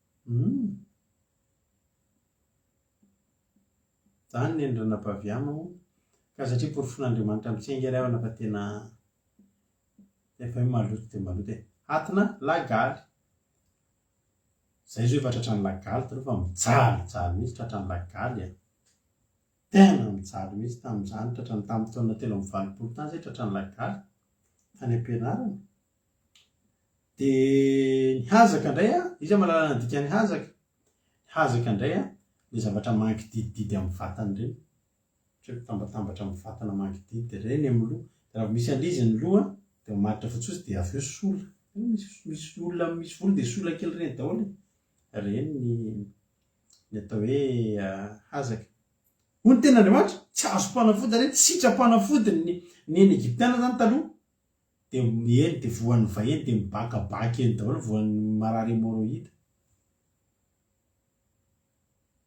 fa tsy sitrany mpimasy tsy sitrapanafody satria avy amin'ny Jehova zany ny Egyptiana sasany mangididy hatina sasany eny hémorroïde io mantsy a manahira be mipetraka io tsy mety mitsangana io mamaivay de mivay moa efa eo ihany ny lagaly moa de efa eo ihany efa tratrany lagaly zay eo laferanao na ohatr'izany tsy afaka miforotra ny tongotrao mafy ny voany reny ary raha vitan'izany fahadalàna fahajambana fahaverezan-kevitra mahatonga ny olona very-hevitra ho Paoly voakeza manodidina zay fa tsy tery very-hevitra fa tsy mamoy fo fa ny olona amin'izao fotoana zao misy tena very-hevitra sady mamoy fo mihitsy za zao voandroany nahita olona adala tena adala misy fiasana zay miara-miasa amin'ny fiasananay a de ireo olona ireo mbola ela rary ny raha mandroso ny vazaha ny atsika ny adalany a Madagasikara fatorana rojo vy de zay zofatra de mamaky fitaratr'olona tomobilin'olona eny andalana fa ny aty a misy société maromaro mpiara-miasa amin'ny société iasa ary mifandray amin'ireo olo ireo zay adala daholo ny mpiasa ao adala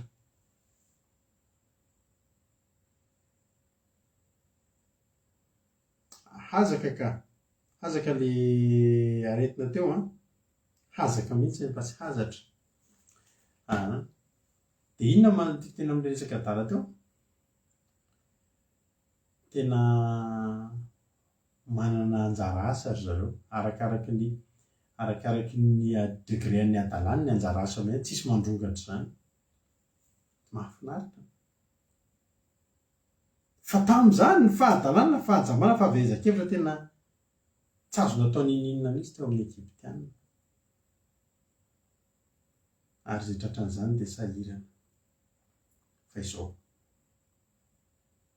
tsy anjarantsika koa ny mieritreritra an'izany inavy moa ny aretina nazo ny Egyptiana inavy moa ny loza nazo ny Egyptiana fa ny atsika de tsotra tsy azo atsika zany satria tenin'Andriamanitra de ny tenina hoe raha azotian'ny feoka anareo Jehovahandriamanitra raha azotian'ny feo an'Andriamanitra ianao raha manomboka androany ianao mazoto mian'ny feo an'Andriamanitra tena za tena teteny aminao fa tena omamy fiainanao io ny mahazo ny olona tsy mahazo anao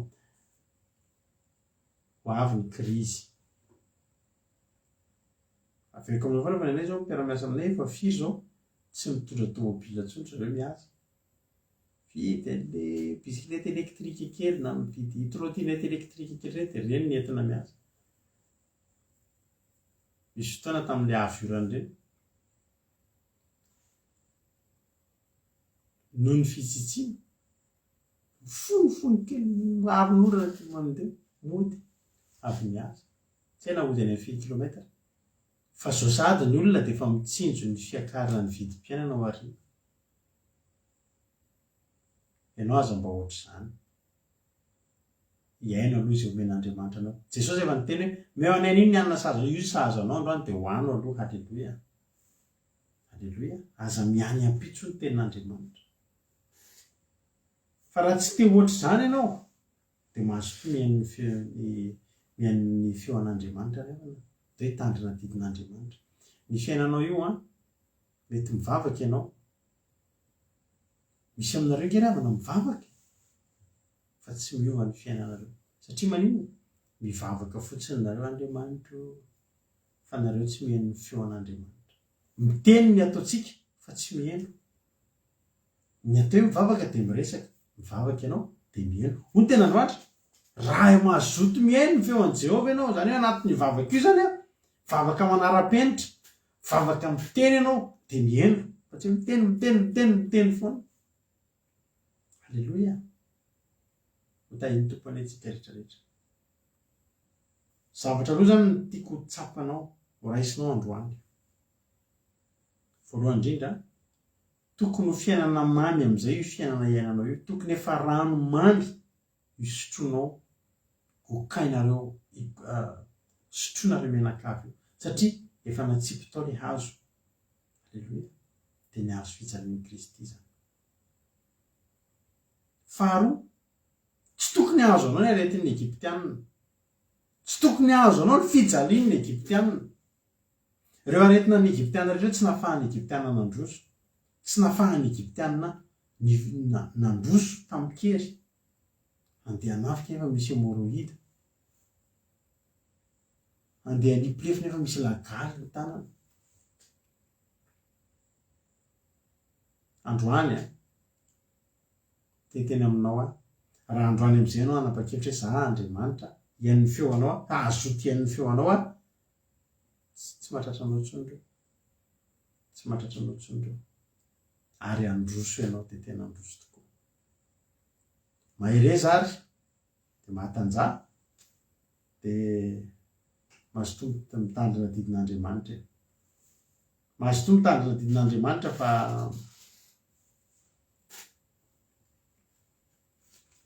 mahalasa lavitra ary hitahin'andriamanitra atsika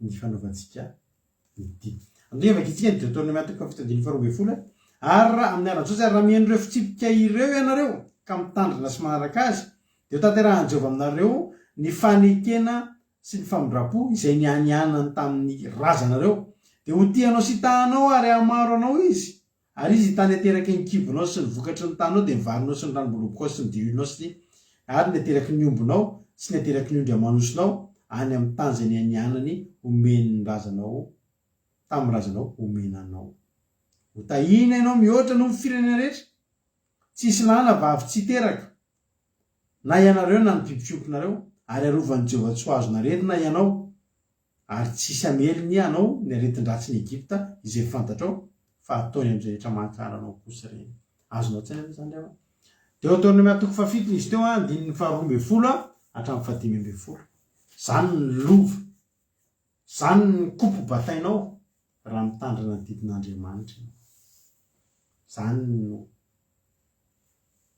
kopy ho batainao raha mitandrina ny didin'andriamanitra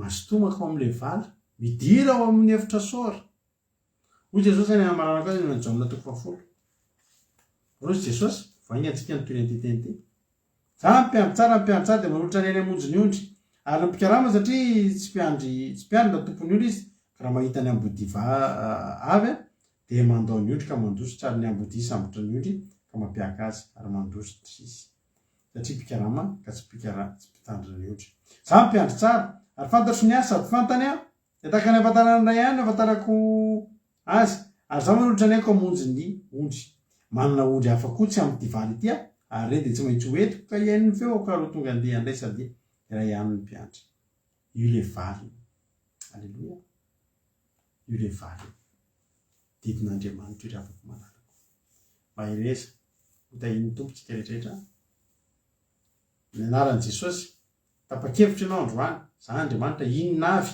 manaova ianao ohatra andeha hanabavy anankiray nentina mbavaka taloha izay zany ny baba zany efa saky maty fa rehefa mietsika ny aretiny dia mijanona ny fony tena mijanona sepotra to dia miditra dia mijanona ny fony misy fotoana efa etsona ambulance misy fotoana efa nidéclarena tamin'ny fianakaviana hoe maty satria ela be tsy miverina fony efa ho telo efa ho 5 minitra zay vao miverina fa natao délivrance zany olona zany sitran'izany arety zany tsy nanao an'izany tsony zao mba fanontaniany sitrana zao izy inona ny tsy azoko atao inona ny azoko atao isaky mietsika kely izy inona koa moa le zavatra tsy azo atao amin'ny fifaliana zany fa tsy hoe amina tahotra hoe inona fa fifaliana ho azy mihitsy ny manontany hoe inona ny tsy azotsika atao inona ny tsy ampianan'Andriamanitra atao fa tsy ataoko za satria sitrana hotahiny tompony itsika rehetra sitrana amin'ny aretiny ianao mamy aminao amin'izay io fiainanao io anana fiainana mahafinaritra mahatamana mahatehonina ianao fa tandremo ny didin'Andriamanitra mazotoa mihaino ny feoan'Andriamanitra misaotran'Andriamanitra sika mitirity manao hoe misaotrany amin'ilay hazo Andriamanitra misaotrany amin'ilay hazo izay natsiponao tao anatin'io rano io natonga io rano io lasa mamy tahiny tompontsika rehetra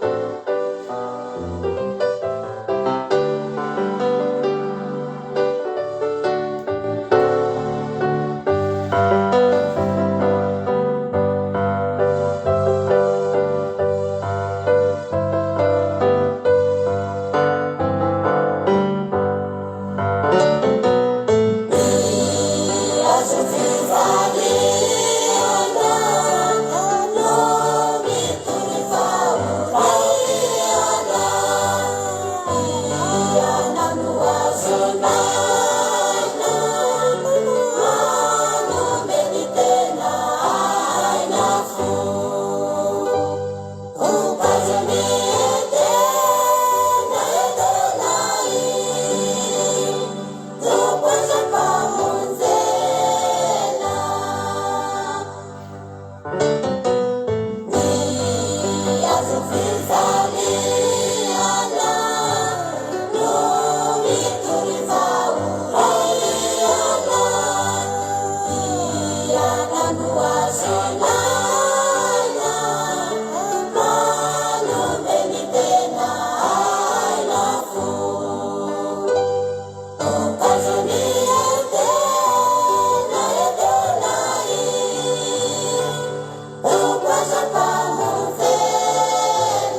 mba raha antsika vavaky zany toriteny zany ry avana malala dia androantsika hiteny hoe jesosy eo misaotrany amin'ilay azo. Halleloia. Fa nilatsaka teo amin'ny fiainantsika zany dia nampiova tsiro ny fiainantsika. Raha ny fiainanay izao ry avana malala tena nangidy taloha, nangidy fa rehefa nitaraina tamin'Andriamanitra tao amin'ilay efitra sora, ilay efitra mimanda, dia nandatsahan'Andriamanitra ny famonjena tamin'ny alalan'i Jesosy Kristy. Latsaka teo amin'ny fiainanay ilay hazo anankiray nijalian'ilay mpanjaka ny mpanjaka, tompony tompo nitondra ny fahotanay. Za teteny aminao androany sao dia mba tokony hilatsahan'izany hazo zany koa ny fiainanao, ahatonga ny fiainanao ho mamy amin'izay, ahatonga ny fiainanao ahatehonina amin'izay. Okenao azotian'ny feon'Andriamanitra. Hitanao daholo ankehitriny zany tombotsoa tsy misy fatiantoka na dia iray azy, fa tombotsoa avokoa no hita sy ny azo ao ambadika ny fanaovana ny sitrapon'Andriamanitra. Koa raha izany tsy aleo ve ry havana manao sitrapon'Andriamanitra?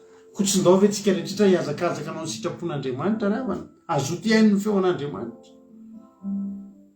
Mitenenanao anatin'ity vavaka ity hoe Jesosy eo mba tiako hiova azo sotroina amin'izay ty fiainako ty, mba hiova rano mamy azoko sotroina amin'izay fa tena mangidy mampivingivina izy ty hatramin'izay. Fa azoty hitandrina ny ditinao amin'izay, azoty hainy ny feonao amin'izay Andriamanitra. Zany ny vavakay Jesosy taoriana zany famelabelarana sy zany toriteny zany.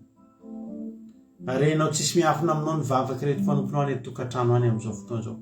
Fa misy fiainana, manana fiainana mangidy eto Jesosy a. Misy manana fiainana mangidy eto Jesosy a. Za Jesosy mangataka aminao androany hoe tsarovy izy ireo ary azavelanao hiaina zany fiainana mangidy zany nefa ianao eo afaka hitona fiovana.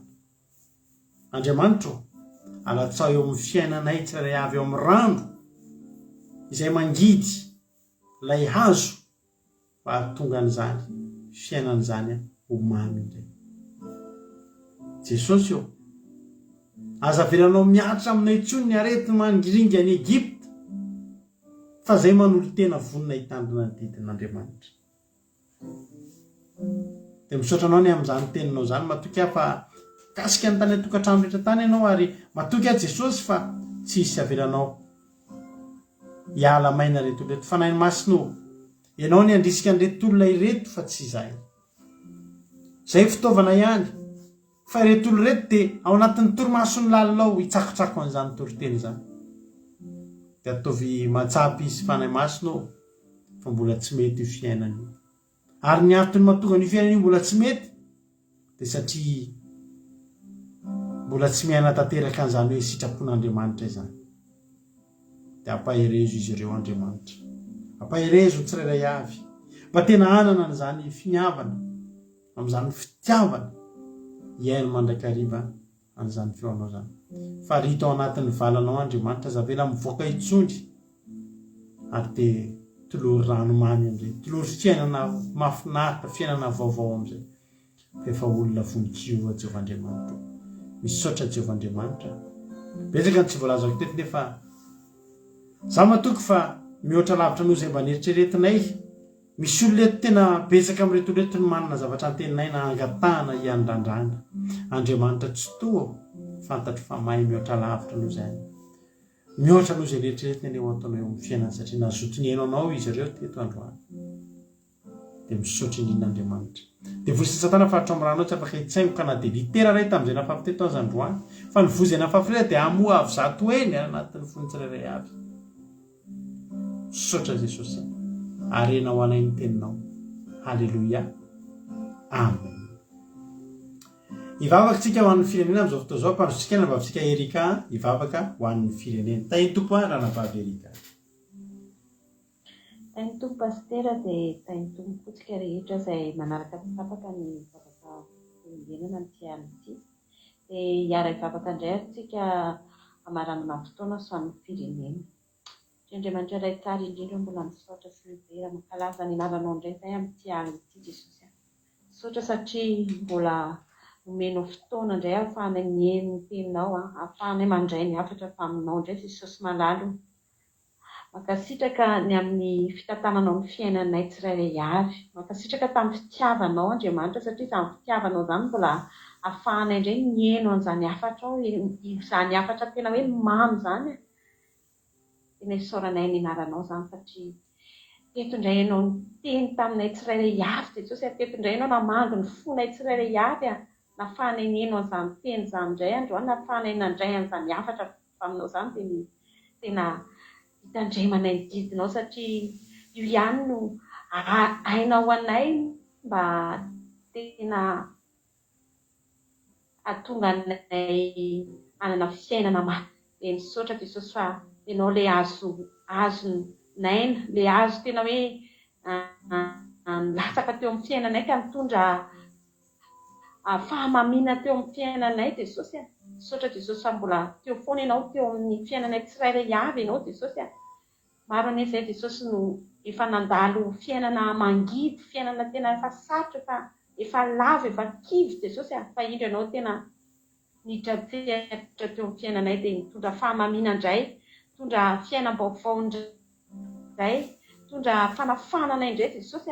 Dia isaoranay izany Jesosy malala, tena sarobidy aminay tokoa ny fanananay ianao Jesosy. Tsy mba very izay olona mialoka aminao Andriamanitra, tsy mba very izay olona mialoka aminao Jesosy malala fa tena hoe sambatra tokoa. Dia misaotra indrindra Jesosy fa lehibe izany fitiavanao anay izany. Tena tsy takatry ny sainay ny fitiavanao anay tsirairay avy fa ndreto izay Jesosy manolotra ny tenanay indray ndreto izay Jesosy tena hoe mbola hanavao ny fanoloran-tenanay ny anara-dianao, ny akatoy ny teninao ary haheno ny feonao Andriamanitra satria mihaino ny feonao no ahitanay tena fiainana, ahitana fahasambarana ary ahafahanay mbola mijoro foana amin'ny fahamarinanao. Dia misaotra ihany koa Jesosy fa tena nampianatra anay indray ianao androany ny tena hitandrina ny didinao, ka izany didinao izany dia tena hoe teny velona mamelombelona anay isan'andro isan'andro Jesosy. Tsy ataonay hoe fazarana fotsiny na fitaovana fotsiny izany fa tena hoe raisinay ao am-ponay, raketinay ao am-ponay mba tena hamoa zato avenay aty anatinay satria teninao dia sabatra roa lela tena mamelombelona ny fanahinay sy ny fonay Jesosy. Dia misaotra indrindra Jesosy malala tamin'izany hafatra natondrainao ny mpanomponao izany. Tena angatanay ny fanamasinao tena hoe mikasika anay tsirairay avy, hamangy ny fonay tsirairay avy Jesosy. Mety hoe maro Jesosy aminay tsirairay mihaino reto mbola tsy mitandrina ny didinao fa tena mino izay fa manomboka eto dia hiova ny fomba fijerin'izy ireo. Mino izay fa manomboka eto dia tena ho voakasika eo izy ireo ka tena hanova ny fiainan'izy ireo indray satria izay mety mahatonga an'izy ireo mbola manana fiainana mangidy Jesosy, mbola manana fiainana tsy araky ny eritreretiny Jesosy satria tsy mitandrina ny didinao izy. Dia misaotra indrindra Jesosy nampianatra anay indray ianao tandroany ankehitriny izay Jesosy dia mitondra mbavaka indray amin'ny firenenay. Eny Jesosy tena tsisy miafina aminao izany firenena izany Jesosy, fa tena mangidy ny fiainanao amin'izany firenena izany Jesosy malala. Tena milanao, mila an'ilay azo tena hoe hanome mamy an'izany firenena izany dia ianao Jesosy Kristy tokoa.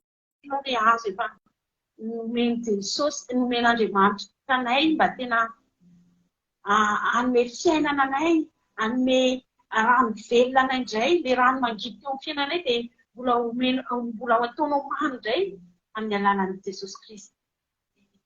Izany Jesosy Andriamanitra dia isaoranay lehibe Jesosy ny fitiavanao ka izany angatanay mba tena hirotsaka amin'izany firenena izany, mba hanenika izany firenena izany ny fitiavanao Jesosy malala. Ka ho foazonao indray ny vahoaka malagasy ao anatin'ny toromasony lalina mba tena hanantona anao, hibebaka, hifona eo anatrihanao, hitandrina ny didinao satria izany mahatonga ny firenenay mbola ao anatin'ny fahantrana lalina, ao anatin'ny aizina Jesosy, mbola ao anatin'ny fijaliana satria be ny mpivavaka koa Jesosy malala fa maro ihany koa tsy mitandrina ny didinao amin'nylaza ho vavaka ny firenena malagasy Jesosy, fa maro ny efa mbola mandeha amin'ny lalan'ny diso, maro mbola manota, maro mbola maniasi, maro mbola tsy mitandrina izay lazainao, tsy mankatoy izay teneninao, tsy mihaino feonao akory ny vahoaka malagasy Jesosy malaza. Dia izany indrindra ny angatahana amin'ity androany ity Jesosy mba tena hidinao ilay azo tena hanafaka ny vahoaka malagasy. Hitondra fahamanina ny fiainan'ny vahoaka malapiratra indray izany firenena izany fanantenana indray izany firenena izany amin'ny alalanao Jesosy Kristy. Olona mijaly amin'izao fotoana izao, maro ny marary Jesosy, maro ny ao anatin'ny fisiana Jesosy malaza, dia rehefa mindra fonao izy ireny Jesosy dia mamindrafo amin'izy ireny. Indraindray izy ireny Jesosy mety hoe tady anao nefa tsy mahalala an'izay tena hoe didinao akory, dia ampianariko ny tsirairay avy Jesosy mba tena hafantatra izany didinao izany. Dia mpandio ihany koa Jesosy ireny olona any ponja ireny olona mandalo ady ireny Jesosy dia ianao ny hijery manokana amin'ny fiainany ireny. Dia misaotra indrindra Jesosy tamin'ny zavatra rehetra izay nataonao tandroany, tamin'ny fotoana rehetra Jesosy tena kasitrahanay. Dia raha andeha hatory izay dia apetraka ny feno am-pelantananao izao aly izao mba tena hitonga toromaso sy fahasambarana ao anay tsirairay avy Jesosy malaza. Ka izany teny izany dia tena hoe entinay hanenty ny fiainanay, entinay ny fiainanay manokana Jesosy. Dia misaotra Jesosy malaza dia voninahitra ho anao rehetra ihany. Aleluia. Amen. Aleluia. Misaotra betsaka ny ranam-babelikajika tao anatin'izany vavaka matsiro izany. Dia misaotra antsika rehetrarehetra ihany koa, misaotra ny rehetra izay nandray anjara teto androany. Ranambavy Berta, Fity, ranambavy Soameva, ranambavy Elika, miaraka tamiko teto androany tamin'ity androany ity, dia Jesosy hamary fitenareo. Dia misaotra ny rehetra ihany koa izay nazoto ny tenin'Andriamanitra teto, nahatratra amin'ny farany.